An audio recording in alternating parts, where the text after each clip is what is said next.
Alright, what's up guys? In this video we're going to pick up with some more calculus here. This is going to be another integration practice video.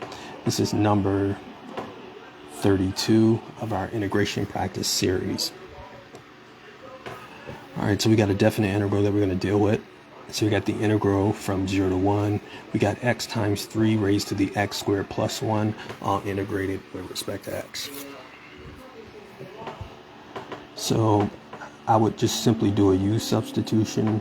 The best selection for u here would just be x squared plus 1. And I know that if I differentiate that,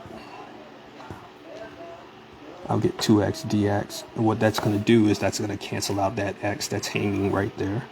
So we would have 1 over 2x du is equal to dx if we actually solve for it.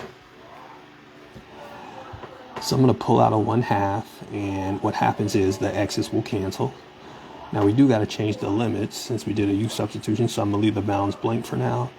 And then we'll have 3 raised to the u du.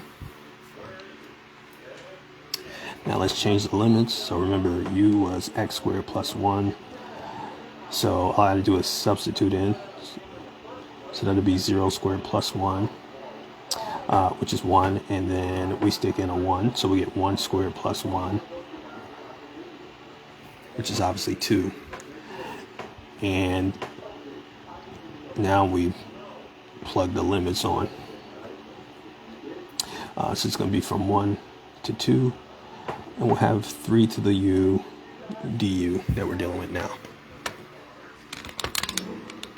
So how do you integrate from 1 to 2, 3 to the u du? So again, that's another one of these general base integrals. So remember, if I have the integral of b raised to the x dx, that's just going to be b raised to the x all divided by ln of b plus c. But this formula does have restrictions on it. So remember that b needs to be greater than 0 and b cannot equal positive 1 because ln of 1 is 0. And so if we stuck in a 1 for ln, we would get division by 0, which we know is undefined.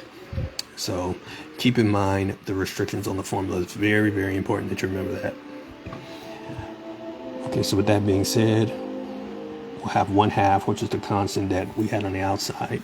And that means that our antiderivative here will be 3 raised to the u all over ln of 3, and that's going to be evaluated from 1 to 2.